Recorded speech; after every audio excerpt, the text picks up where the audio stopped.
Namaste friends, Jai Shri Ram, Jai Shri Krishna. This is CA Dr. Manoj Kumar Gupta, your friend, your best wisher and helping hand to get your degree, that is CA. Friends, today tip number 14. ये है patience. आप बोल सकते हो how to get patience. Patience कब कब रखना जरूरी है, पेशेंस क्यों नहीं हो पाता है, कैसे पेशेंस बनाया जाए. तो शॉर्ट वर्ड में पेशेंस, अपने आप को काम रखना, अपने आप को कूल रखना, चाहे कैसी भी सिचुएशन हो जाए, और अपना लक्ष्य को पाने के लिए, अपना जो गोल है उसको रिसीव करने के लिए आपको उस पेशेंस के साथ आगे बढ़ना है कि गोल आगे होके बोले कि यस, बोल तेरी रजा क्या है, क्या तेरी इच्छा है, वो मैं तेरे को रेडी हूं बोलने के लिए, करने के लिए. ऐसा पेशेंस कैसे लाया जाए, आज का टिप उसी पर रखा है फ्रेंड्स. क्या है फ्रेंड्स, मैं ऐसा मानता हूं कि सीए का दूसरा नाम पेशेंस है.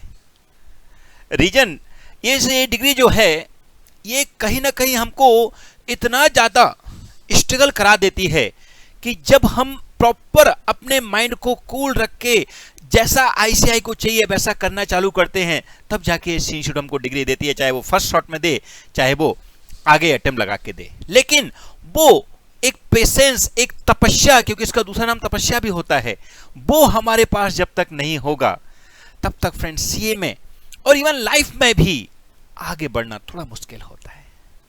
तो फ्रेंड्स, ये पेशेंस होता क्या है पहले तो, क्योंकि काफी सारे लोगों का पेशेंस का मतलब है गुस्सा नहीं करना. हाँ, हालांकि ये भी गुस्सा नहीं करना भी एक पेशेंस का पार्ट है, बट पेशेंस एक बहुत बड़ा पार्ट है, क्योंकि उसको मैंने बताया ना, उसको नाम दिया है तपस्या. पेशेंस को इनडायरेक्टली तपस्या भी बोला जा सकता है. आज देखो हमारे जो पूर्वज में, या जब हम रामायण देखते हैं, हाँ, तो जो भी राक्षस हों, अच्छे लोग हों, खराब लोग हों, उन्होंने कितने लाखों वर्ष तपस्या की, उसके बाद में उनको भगवान प्रसन्न होते थे और उनके लिए वरदान देते थे. तो फ्रेंड्स, वो लाखों वर्ष तपस्या करना भी एक पेशेंस है. तो वो पेशेंस कैसे बनाया जाए, कैसे हम ऐसा बन जाएं कि हर किसी की, चाहे कैसा भी एंग्री हो कोई, हम उसके सामने कूल रह सकें और अपना जो रुतबा है या आप लोग अपना जो क्वालिटी है उसको कभी जाने ना दें. और उसके लिए कई उदाहरण, जैसे एग्जाम्पल के लिए मेरे को ऐसे कोई स्टोरी सुना रहा था कि एक साधु था. वो साधु, कोई बिच्छू होता है ना, वो पानी में गिर रहा होगा तो उसको बचाने के लिए उसको हाथ से उठा के एक साइड रख रहा था, और जैसे ही वो हाथ से उठाता बिच्छू उसको डंक मार देता. तो अब ऐसे केस में साधु ने एक बार किया, दो बार किया, तीसरी बार करने के बाद में कोई वहां बाजू में खड़ा था, वो बोलता है कि साधु महाराज क्या कर रहे हो, ये आपको काट रहा है और आप इसको बचा रहे हो.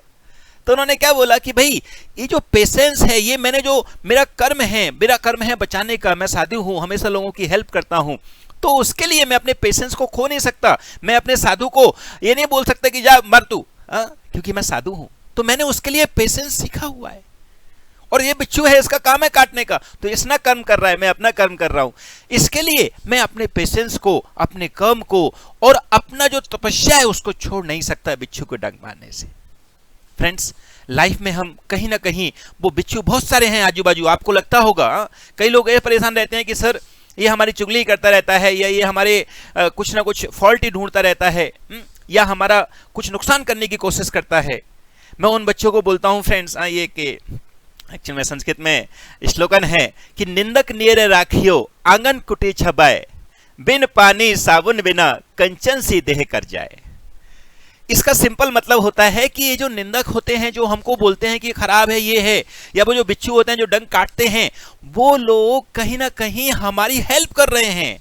आप ये मत समझो कि हमको बुरा बोल रहे हैं, बल्कि ये बोलो हमको ये मौका दे रहे हैं हमारी बुराई बता के, जिससे हम उसको इंप्रूव कर सकें और हम ऐसा निखर के सामने आए कि बिन साबुन पानी बिना कंचन सी देह कर जाए. ना हमने पानी लगाया, ना हमने उसके लिए कोई खर्चा पानी किया, ना हमने उसके लिए कोई साबुन लगाया, फिर भी हमारी देह कंचन सी हो जाए, इतनी सुंदर हो जाए. तो वो निंदक लोग होते हैं.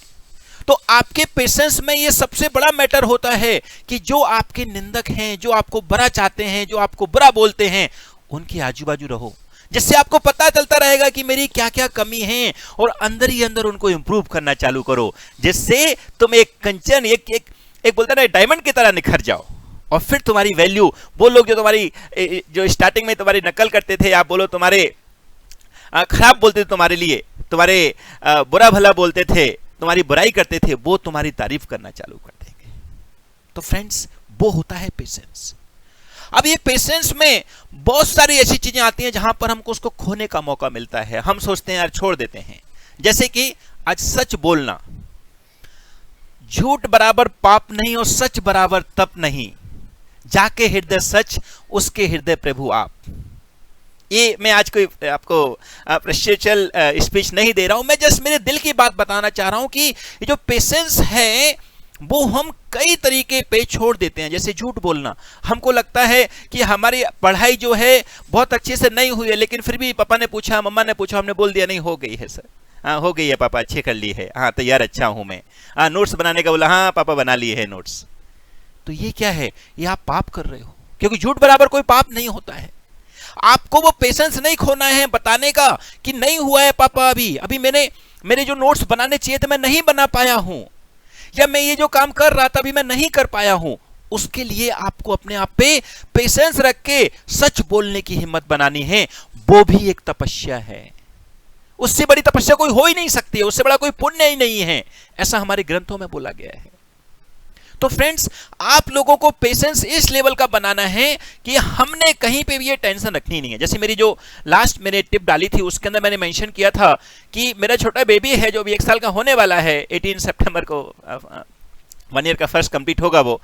तो उसकी जो खुशी है, उसका जो एंजॉयमेंट है, वो एक अलग ही लेवल का होता है। वो ना कोई पर्टिकुलर साबुन के मेरे को ये साबुन से नहाना है, ऐसा करना, वो मर्जिया जो खा लेता है, मर्जिया जैसा रहता है, नींद आती है जब सो जाता है, बिल्कुल भी टेंशन नहीं है, कितना खुश रहता है।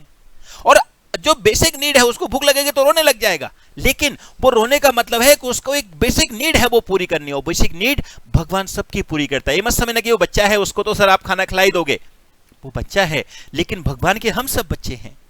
भगवान हमारा पेट का 100% ध्यान रखने वाला है, इसलिए डोंट वरी एट ऑल। हमारी नीड पूरी होने वाली है। हाँ, इच्छा पूरी हो सकता है भगवान ना करे, लेकिन नीड, जो आवश्यकता है, जो कंपलसरी नेसेसिटी है, वो गॉड हमारी डेफिनेटली पूरी करने वाला है। तो फ्रेंड्स, ये पेशेंस की कुछ एग्जाम्पल हैं जो आपको जानने हैं, क्योंकि पेशेंस कोई एक दिन की चीज नहीं है कि आपको आज बोलना चालू किया आप कल से पेशेंस करना चालू कर दिए। ये पेशेंस एक तपस्या है। जो तपस्या कितना करते जाओगे उतना आप निखरोगे और उतना आप आगे बढ़ पाओगे। एंड फ्रेंड्स, याद रखो, लाइफ में जो करना है, जो होना है, वो तो प्री डिसाइडेड है ही। अगर हम ये पेशेंस रख के उसी रास्ते पे आराम से चलते जाते हैं तो वो ही काम होगा जो हम टेंशन लेके जा रहे थे। वो हो सकता है टेंशन लेने से वो अच्छा ना हो पाए, लेकिन पेशेंस रख के जब हम गए तो वो काम जो ओरिजिनल सोचा था उससे भी अच्छा होगा, और साथ में हम रिलैक्स होके, खुश होके उस काम को कंप्लीट कर सकते हैं। तो फ्रेंड्स, पेशेंस में कैसे रहा जाए, उसके लिए ये जो चीजें हैं, हमेशा सच बोलना है, जितना हो सकता है एक्चुअल स्टडी करना है। खाली बुक सामने रखी हम कहीं घूमने गए, वो सिस्टम नहीं होना चाहिए। इसके लिए मैं हमेशा बोलता हूं, नोट्स बनाओ बेटा, नोट्स बनाओ। Once you make the notes, आप कहीं जा ही नहीं सकते हो, क्योंकि आप नोट्स बना रहे हो, लिख रहे हो, आप यहां पे लिख रहे हो और कोई और सोच रहे हो, तो आप लिख ही नहीं सकते कुछ। तो उसके लिए आप अपने पेशेंस को बढ़ाने के लिए ये आदतें डालो, और फिर देखो सामने से कि तुम कैसी भी सिचुएशन आ जाए। जैसे अभी गीता जी में कृष्ण भगवान ने बोला है कि जो होना है, जो हो रहा है और जो होगा और जो हो चुका है, सब मेरी इच्छा से ही हो रहा है। तो इनका मतलब कहीं ना कहीं एक बंदा ऐसा बैठा है जो सबका ध्यान रख रहा है। तो हमको किस बात का टेंशन लेने का, हमको किसी से झूठ बोलने से क्या मिल जाएगा यार। हमको तो अपना जो बेस्ट हो सकता है वो करके देना है, और जो है वो सामने रख देना है, बाकी गॉड देख लेगा यार। जैसे हम अपने बच्चे को सब देखते हैं कि कहीं ना कहीं उसको भूख लगी है, वो रो रहा है, मतलब उसको खाना खिलाना है, वैसे ही जब गॉड को अंदर से लगेगा कि यार इसको कोई तकलीफ हो रही है, इमीडिएटली आपका वो सॉल्यूशन करने के लिए आ जाएगा। और हमारे एग्जाम्पल हैं, अपने ग्रंथों को उठा के देखो फ्रेंड्स। तो इसके लिए लर्न पेशेंस, प्रैक्टिस पेशेंस, क्योंकि practice makes a man perfect. जब तक हम कोशिश करेंगे, जब तक हम उसको प्रैक्टिस करेंगे, वो ऑटोमेटिक हमारे हैबिट में आ जाएगा। तो जो भी तुमको चीज लगती है कि हाँ ये अच्छी है, उसकी प्रैक्टिस करना है। कई लोगों को फ्रेंड्स बहुत जल्दी शॉर्ट टेम्पर हो जाते हैं। कई अभी आजकल व्हाट्सएप, ये सब जो लोकल या जो सोशल मीडिया है उस पे बहुत सारे ऐसे इंटीमेशन चलते हैं कि because of angry, because of हम लोग अपने पेशेंस में नहीं थे, हम कितना सारा बुरा कर देते हैं, बाद में पछताते हैं उसके लिए। तो बाद में पछताने की जरूरत ही ना पड़े, उससे लिए आप अपने आप को पेशेंसफुल बना लो ना यार। अगर सामने वाला गाली दे रहा है तो भी आप उसके सामने मुस्कुरा जाओ, फिर देखो सामने वाला अपने आप सर झुका लेगा और बोलेगा यार इस बंदे से मैंने गाली दी, मैं कैसा अनर्थ कर रहा हूं, मैं कैसा रॉन्ग कर रहा हूं कि ऐसे बंदे से जिसको मैं गाली दे रहा हूं वो मेरे सामने हाथ झुका के खड़ा हुआ है। ऐसे ही मैं साईं बाबा देख रहा था, एक सीरियल आता है, तो उसमें कोई डाकू था, वो साईं बाबा का मारने के लिए आता है, तो बोलता है मैं तुम्हारे गला काट दूंगा, एक कुल्हाड़ी से गला काट दूंगा। तो साईं बाबा बोलते तू मेरे को इतना प्यार करता है। आप सोचो, मतलब सामने वाला बोला मैं तेरे को मारूंगा, बोले तू इतना प्यार करता है मेरे को, माने उसका जो सेंटेंस है वो ही बदल दिया उसने सामने वाले का कि भाई मैं इसको मारने की बात कर रहा हूं, ये बोला मेरे को प्यार करने की बात। तो इसका मतलब हम जब सामने वाला का व्यू चेंज कर देंगे तो ऑटोमेटिक उसको अपनी गलती का एहसास हो जाएगा। हमको जरूरत नहीं है उसके लिए गलती का एहसास कराने की, उसको बताने की कि तू ये गलत है, क्योंकि वो तू गलत अगर तुम बोलोगे तो तुम वो निंदक बन जाओगे, वो सामने वाले को तुम निहार रहे हो। आपको तो अपने आप को निहारना है और उसके लिए जो बेस्ट हो सकता है वो करना है। एंड फ्रेंड्स, इस सीए की डिग्री अपने आप में एक पेशेंस की डिग्री है, अपने आप में एक तपस्या की डिग्री है। इसमें जो पढ़ना है, क्योंकि स्टडी इज नॉट लाइक मेरा एक स्टूडेंट है, उनके फादर मेरे को बोलते थे, मैं उनको जब पढ़ाता था, मतलब बच्चे को मैं प्राइवेट कोचिंग में उसको लेता था, तो मेरे को बोलते थे कि सर आप देखो अपने हिसाब से कैसे पढ़ना है। मैंने बोला सर पढ़ाई कहीं ना कहीं पेशेंस के साथ होती है, इसके लिए बहुत अपन को अटेंशन रखना पड़ता है। तो उन्होंने मेरे को प्रॉपर वर्ड यूज किया कि सर ये पढ़ाई एक्चुअली में तपस्या है, क्योंकि आज हम जो स्टडी कर रहे हैं उसको हमको after 2 month, after 3 month, after 1 year में भी आप बहुत पहले से तैयारी कर रहे हो, जब आपको वो चीज याद आनी चाहिए तो कब आएगी, जब आपके यहाँ पर वो बराबर से फिट हो जाएगी।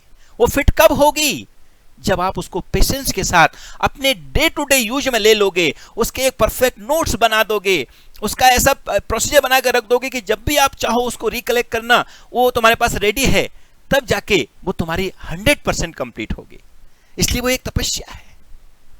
तो फ्रेंड्स, स्टडी के लिए पेशेंस इज मस्ट, और आई 100% श्योर कि अगर आपने पेशेंस के साथ जो भी काम किया हो, पढ़ाई ले लो, आपके अगर आप जॉब करते हो, अगर आप कुछ प्रैक्टिकल लाइफ में काम कर रहे हो उसको, क्योंकि क्या है फ्रेंड्स, एंग्री होना तो एक छोटा सा टाइम का होता है, लेकिन पेशेंस के साथ जब अपन आगे बढ़ते हैं तो कई ऐसी मुश्किलें होती हैं जो आती हैं लेकिन पता भी नहीं चलता जब चली जाती है। क्यों? क्योंकि पेशेंस के साथ हमने उसको सहा है। एंड याद रखो फ्रेंड्स, कभी भी किसी के पास ऐसा बोलता ना, ये भी स्पिरिचुअल बोलोगे आप, लेकिन मैं बोलना चाहता हूं कि कभी भी दुख और सुख किसी के साथ नहीं रहते हैं। दुख आएगा तो उसके बाद सुख भी आने वाला है, सुख आएगा तो उसके बाद दुख भी आने वाला है। इसलिए दुख में दुखी नहीं होना है और सुख में ज्यादा उछलना नहीं है। दोनों ही केस में अपने आप को हम्बल बना के रखो, अपने आप को पेशेंस वाला बना के रखो। तो फ्रेंड्स, यही मेरी इच्छा है कि ये जो सीए स्टूडेंट हैं, ये जो बच्चे कहीं ना कहीं सीए से डरे हुए हैं या कहीं ना कहीं अटक गए हैं, वो अपने आप को पेशेंस में लाइए, अपने आप को पॉजिटिव बनाइए, अपनी थिंकिंग को ऐसा करिए कि सामने वाले का बुरा सोचना ही नहीं है, और जितना हो सके सच बोलना है, हर चीज को, हर किसी के आगे हम्बल रहना है। जैसे बोलते हैं ना, जिसमें जितने ज्यादा पेड़ में जितने फल लगते हैं उतना वो झुकता है, तो वो हमारी आदत होनी चाहिए। जितना हम नॉलेज लेते जा रहे हैं उतना झुकना सीखना है। किसी को हमको मारना नहीं है, अरे तू कौन लगता है मेरे आगे, ऐसा नहीं बोलना है भैया। We are all same, all we are human being, बराबर फ्रेंड्स। सो इस पॉइंट को अपने माइंड में रखिए, आपको अपने आप में हैप्पी भी लगेगी और आपकी स्टडी भी परफेक्ट होगी। आपको फीलिंग भी ऐसा आएगा फ्रेंड्स कि ये भी एक मेडिटेशन जैसी है। ऐसा फील आएगा कि आप पढ़ाई करते हुए मेडिटेशन भी कर लिए। एंड फ्रेंड्स, जैसा मैंने आपको हमेशा बताता हूं, मनोज कैफार का एक ही ऑब्जेक्टिव है कि बस सीए की डिग्री आप लेके आ जाइए, और जैसे ही सीए बन जाओ उसके बाद मनोज कैफार का, आप बोलते ना कि मनोज का नाम भी डिलीट कर दोगे तो अभी चलेगा। बस सीए लाने तक आपको अच्छे से सिस्टम को फॉलो करना है, जो मेरी टिप्स हैं उनको यूज करना है, और कहीं ना कहीं आपको अच्छा लगे तो एक बार लाइक और एक थैंक यू अगर मैसेज आप डाल सकते हो तो बहुत अच्छा है friends. Thank you so much, all the best, जय श्री राम, बाय बाय।